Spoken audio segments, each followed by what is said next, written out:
للہ اللہ کے لیے، اندادن برابر والے، وانتم اور تم، تعلمون جان بوجھ کر، یا یہ بھی کر سکتے ہیں اگر تم جانتے ہو، جان یہاں پہ عربی میں جان بوجھ کر استعمال ہوا ہے۔ تو اس میں آسمان کی طرف سے یعنی بلندی سے، یا آسمان کے اسباب سے کہ سورج کی گرمی سے سمندر سے بخارات اٹھے اور اوپر زمحریر میں پہنچ کر جم گئے، پھر ٹپک پڑے، لہذا بارش آسمان سے ہی ہوتی ہے۔ خیال رہے اس سے پہلی آیت میں ایجاد کا ذکر تھا، اس آیت میں بقا کے ذریعہ کا ذکر ہے جو نعمت پر نعمت ہے۔ یعنی پہلی جو آیت گزری ہے اس میں بنانے کا، ایجاد کرنے کا، اب یہ ہم سب جانتے ہیں کہ ایجاد کیا ہوتا ہے، اور دوسری میں اللہ تعالیٰ نے اس کی باقی رہنے والی چیز کا بتایا۔ آگے وَإِن اور اگر وَإِن کنتم اور اگر تمہیں ہے یا تم ہو، فی ریبن شک میں، مما نزلنا اس میں سے جو ہم نے اتارا، یعنی اللہ تعالیٰ فرما رہا ہے کہ جو ہم نے اتارا اللہ عبدینا اپنے خاص بندے کی طرف۔ یہاں پہ یہ جو نون ضمیر ہے یہ اللہ تعالیٰ نے اپنی طرف اپنے آپ کو مخاطب کیا ہے، نزلنا ہم نے اتارا، اور عبدینا یہ بھی اللہ تعالیٰ نے ہم ضمیر اپنے خاص عبد مطلب آپ صلی اللہ علیہ وسلم، اور نا کی جو ضمیر ہے وہ اللہ تعالیٰ نے خود کی طرف مخاطب کیا کہ ہم اپنے اس خاص بندے کو جو ہم نے اس کی طرف اتارا۔ فَأْتُو تو لے او بھی صورت کوئی صورت میں مثل ہی اس کی مثل، ودعو اور بلا لو شہداکم، ودعو اور بلا لو شہداکم اپنے حمایتیوں کو، یا اپنے یہاں پہ آگے جا کے آپ کو یہ شہداء کا لفظ جو ہے اس میں ہم گواہوں کے معنی میں بھی یہ بولا جائے گا، یہاں پہ یہ حمایتیوں کے معنی یعنی ساتھیوں کے معنی میں بولا جا رہا ہے۔ شہداءکم اپنے حمایتیوں کو، من دون اللہ ہی اللہ کے سوا، ان کنتم اگر تم ہو،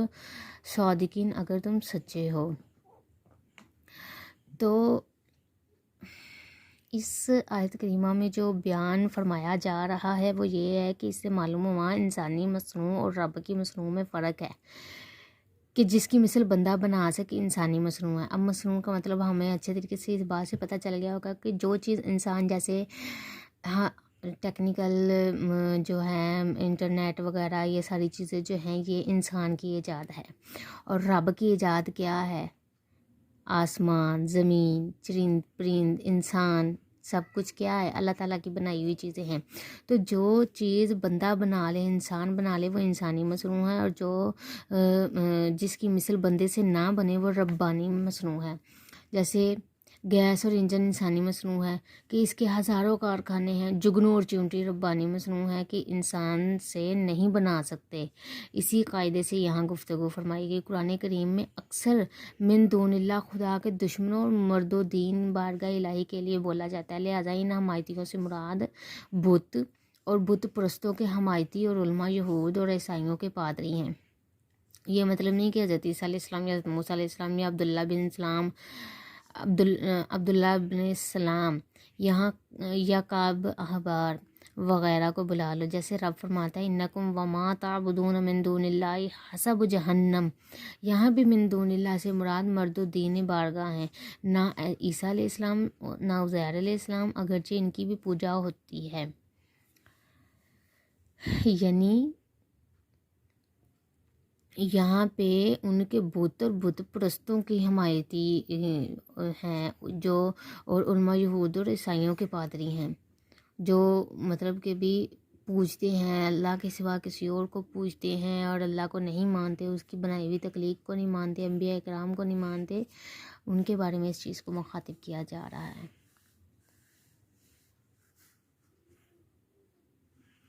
فَإِن پھر اگر لم نہ تفعلوا نہ لا سکو، ولن اور ہرگز نہ تفعلوا تم لا سکو گے، یہاں پہ تاکید کی جا رہی ہے کہ تم ہرگز نہ لا سکو گے۔ فَاتَّقُوا النَّارَ تو ڈرو آگ سے، فَاتَّقُوا تو ڈرو، النار آگ سے، اللہ تی جو جس کا وقودها ایندھن ہے، الناس لوگ، والحجارۃ اور پتھر، اعدت تیار کی رکھی ہے، للکافرین کافروں کے لیے تیار رکھی ہے۔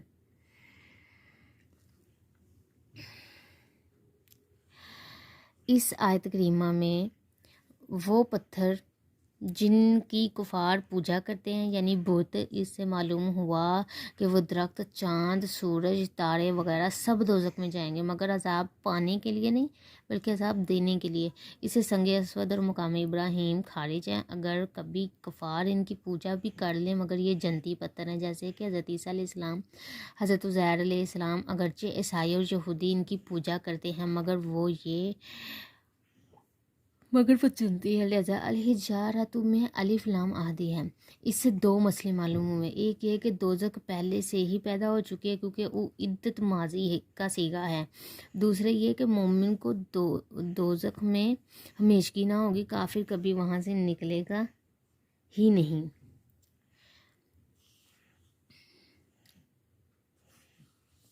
اس کے بعد وبشری اور خوشخبری دی اللہ زینہ آمن، ایمان والوں کو، وعملوا الصالحات اور جو اچھے کام کیے، انا بے شک لہم ان کے لیے جنات باغ ہیں، جنات باغ تجری بہتی ہے، من تحتیہ ان کے نیچے الانہار نہریں رواں ہیں، کلما جب روزی کو رزق دیا جائے یا کھانے کو دیا جائے، منہا اس میں سے انہیں، من ثمرات رزقن کچھ پھل کھانے کو دیا جائے تو قالو کہیں گے، ہاذ الذی یہ تو وہی اللہ زی رزقنا جو ہمیں دیا جاتا تھا، من قبل اس سے پہلے ہمیں ملا تھا، اوتو اور دیا گیا بھی ہی وہ وَأُتُوا بِهِ متشابہن اس سے ملتا جلتا بھی ہی انہیں، بھی ہی ضمیر جو ہے نا انہیں کی طرف جاری ہے، وَأُتُوا بِهِ متشابہا ان کو ملتا جلتا دیا گیا، وَلَهُمْ اور ان کے لیے فیہا اس میں ازواجن بیبیاں ہیں، مطہراتن ستھری بیبیاں ہیں، وَهُمْ فِيهَا خالدون اور ان میں وہ ہمیشہ رہیں گے۔ تو اس آیت کریمہ میں یہ ارشاد فرمایا جا رہا ہے کہ اس سے چند مسئلے معلوم ہوئے گی کہ نیک اعمال کے لیے ایمان شرط ہے، کہ پہلے ایمان ہے پھر اعمال، دوسرے یہ کہ ایمان لا کر بندہ اعمال سے بے نیاز نہیں ہو سکتا، ہر شخص اعمال ضرور کرے، تیسرے یہ کہ اعمال بقدر طاقت ضروری ہیں،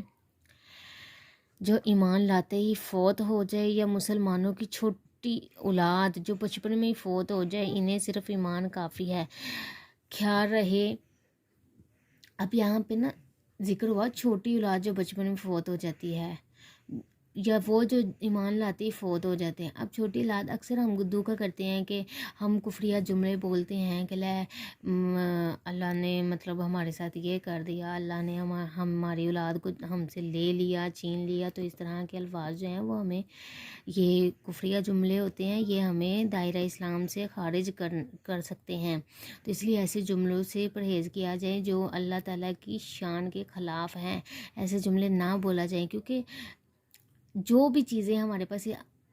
حتیٰ کہ ہماری اپنی جان بھی جو ہے نا، جو ہم سانس لیتے ہیں وہ بھی اللہ تعالیٰ کے ہی دیے ہوئے ہیں، وہ اس کی امانت ہے ہمارے پاس، وہ جب چاہے ہم سے واپس لے لے۔ تو اس لیے اس چیز کا اکثر عورتیں کہتی ہیں، اکثر سنا ہے یہ جملے سنے ہیں کہ جب کبھی بارش ہو جائے اور کسی نے کپڑے دھونے والی مشین لگائی ہو تو لے اللہ نے ہون نہیں بارش کرنی سی، یا کوئی صفائی کر رہا ہو تو ہوا چل پڑے تھے، لے اللہ نے ہون ہوا چلا دیتی۔ یہ جو ہے نا یہ کفریہ جملے ہیں، یہ اللہ تعالیٰ کی ناراضگی کا باعث بنتے ہیں، ایسے جملے نہ بولا کریں، یہ اللہ تعالیٰ کی شان کے خلاف ہیں۔ تو یہاں پہ میری آپ سے یہی درخواست ہے کہ یہ نہ، کیونکہ جو اللہ تعالیٰ نے جو ہم سے چیز دی ہمیں، وہ اللہ نے ہم اپنی امانت ہم سے واپس لے لی، تو اس کا اللہ تعالیٰ ہمیں اجر بھی دیتا ہے۔ اگر اللہ تعالیٰ ہم سے ہماری اولاد واپس لیتا ہے تو وہ اس کی امانت ہے، وہ جب چاہے واپس لے لے۔ ایک صحابی رسول تھے تو وہ جہاد پر گئے، تو ان کی جو زوجہ تھی نا، وہ مطلب ان کی جہاد پر جانے کے، وہ جہاد پر یا پھر تجارت کے سلسلے میں وہ کہیں باہر گئے، پہلے بڑی پیدل چلنا ہوتا تھا، کافی دیر سے واپسی ہوتی تھی، تو نا ان کا بیٹا فوت ہو گیا، تو اب ان کی جو زوجہ محترمہ تھی، جب ان کی واپسی ہوئی تو ان کی زوجہ محترمہ نے ان کو پہلے اچھے طریقے سے بلایا، ان کو پانی پلایا، کھانا کھلایا، کھانا کھانے کے بعد آرام سے ان کے پاس بیٹھی، ان کو پوچھا، ایک سوال پوچھا، ان سے کہا کہ اگر اللہ نے ہمیں کوئی اپنی امانت ہمارے پاس رکھوائی ہو اور اللہ تعالیٰ ہم سے وہ ہماری امانت واپس لے لے تو ہمیں کیا کرنا چاہیے؟ کیا ہمیں رونا چاہیے اس بات پہ یا ہمیں دکھ کرنا چاہیے؟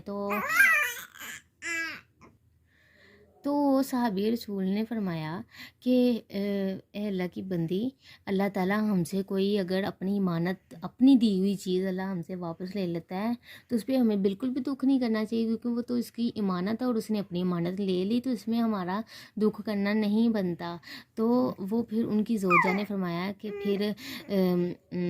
اللہ تعالیٰ نے ہمیں جو اپنی امانت ہماری اولاد کی شکل میں دی تھی وہ اللہ تعالیٰ نے ہم سے لے لی، یعنی ہمارا بیٹا وفات پا چکا ہے۔ تو دیکھیے ان کا طریقہ کیا تھا اپنے شوہر کو بتانے کا۔ آج کل کی جو بیوی ہیں وہ مطلب کہ شوہر تھک کے ہار کے باہر سے آتا ہے تو آتے ہی وہ مطلب کہ بھی سوالیہ جملے اور وہ ناراضگی والے جملے، لڑائی جھگڑوں والے جملے بولنا شروع کر دیتی ہیں۔ تو ان سب چیزوں سے پرہیز کیجیے۔ خیال رہے کہ دخول جنت نور ایمان ہے، ایمان سے ہے، اور وہاں کی نعمت اعمال سے، اور رب کا دیدار محض اللہ کے فضل سے، نیز دخول جنت ایمان سے اور دخول اول اعمال سے ہے۔ یہ قانون ہے، فضل الہی اور چیز ہے، یعنی دنیا میں یا جنت میں اس سے پہلے جنت کے میوے شکل میں یکساں تھے اور لذت میں مختلف ہوں گے۔ اس میں دنیا کی بیویاں بھی داخل ہیں اور حوریں بھی۔ مومنہ بیوی اپنے آخری مومن خاوند کے ساتھ ہوگی۔ یہ بھی معلوم ہوا کہ جنت میں غیر جنس کے ساتھ نکاح جائز ہے، کیونکہ حوریں انسان اور حضرت آدم علیہ السلام کی اولاد نہیں مگر انسانوں کے نکاح میں ہوں گی۔ دنیا میں نکاح کے لیے ہم جنس ہونا شرط ہے۔ اب اس میں یہ بیان فرمایا جا رہا ہے کہ جنت میں جو حوریں ملیں گی وہ انسان نہیں ہے، حضرت آدم علیہ السلام کی اولاد میں سے بھی نہیں ہے، لیکن وہ انسان کو جب وہ جو جنتی ہوگا اس کو ملیں گی، اور ان حوروں میں دنیاوی بیوی جو اپنے شوہر کا ادب و احترام کرتی ہوگی، اپنے شوہر کے مطابق چلتی ہوگی،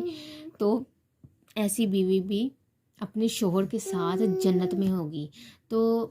آج کل کی بیویوں کا زیادہ تر جو ہے، میں سب کو ایک جیسا نہیں کہتی، ساری بیویاں ایک جیسی نہیں ہوتی، کچھ بہت اچھی ہوتی ہیں، کچھ شوہروں کا بھی قصور ہوتا ہے، کچھ شوہر اچھے نہیں ہوتے، بیویاں اچھی مل جاتی ہیں، شوہر اچھے نہیں ہوتے۔ لیکن بعض کا ایسے ہوتا ہے کہ شوہر اچھے ہوتے ہیں لیکن بیویاں ان کو بعض کا دونوں ہی اچھے ہوتے ہیں، بعض کا دونوں ہی اچھے نہیں ہوتے۔ تو یہ تو دنیا کا دستور ہے، یہ چلتا رہتا ہے، ہر انسان اپنی فطرت کا ہوتا ہے۔ تو لیکن ایک دوسرے کو سمجھنا چاہیے، ایک دوسرے کو جاننا پہچاننا، اس کو سمجھیں کہ وہ کیسا ہے، اس کی نیچر کیا ہے، وہ کیا چاہتا ہے، وہ کس طریقے کا انسان ہے، تو پھر اس طرح سے ہمارے لیے آسانی ہو جاتی ہے۔ تو آج کل کی جو مطلب کچھ خواتین ایسی بھی ہیں جو مطلب کہ شوہر کا نام، خاص طور پہ شوہر کا نام لے کر بلاتی ہیں۔ شوہر کا نام لے کر نہیں بلانا چاہیے، یہ تعظیماً حکم دیا گیا کہ شوہر کی عزت کرتے ہوئے اس کا نام نہ لیا جائے، اس کو ویسے پیار سے مخاطب کیا جائے، اس کا نام لے کر اس کو مخاطب نہ کیا جائے۔ تو اس کے علاوہ شوہر کی بہت زیادہ عزت کی جائے، احترام کیا جائے۔ دیکھیے شوہر کی وجہ سے ہی دیکھ لیں کہ جو بیویاں مطلب اپنے شوہر کی خاطر داری کرتی ہیں، ان کے مطابق چلتی ہیں، ان کی فرما بردار، ایک لفظ میں اگر بولا جائے تو فرما بردار بیویاں جو ہوتی ہیں وہ اپنے شوہر کے ساتھ جنت میں جائیں گی، تو اس لیے وہ بھی جنتی ہوں گی۔ تو آپ صلی اللہ علیہ وسلم نے بھی فرمایا کہ اگر مطلب کہ بھی اللہ تعالیٰ کے بعد کسی کو سجدہ کرنے کا حکم ہوتا کسی انسان کو، تو میں بیویوں کو حکم دیتا کہ وہ اپنے شوہروں کو سجدہ کریں۔ تو شوہر تو مجازی خدا ہے، تو اپنے شوہر کی عزت کیا کیجیے، بڑے ادب و احترام سے، بڑے پیار سے اس کے ساتھ پیش آیا کریے۔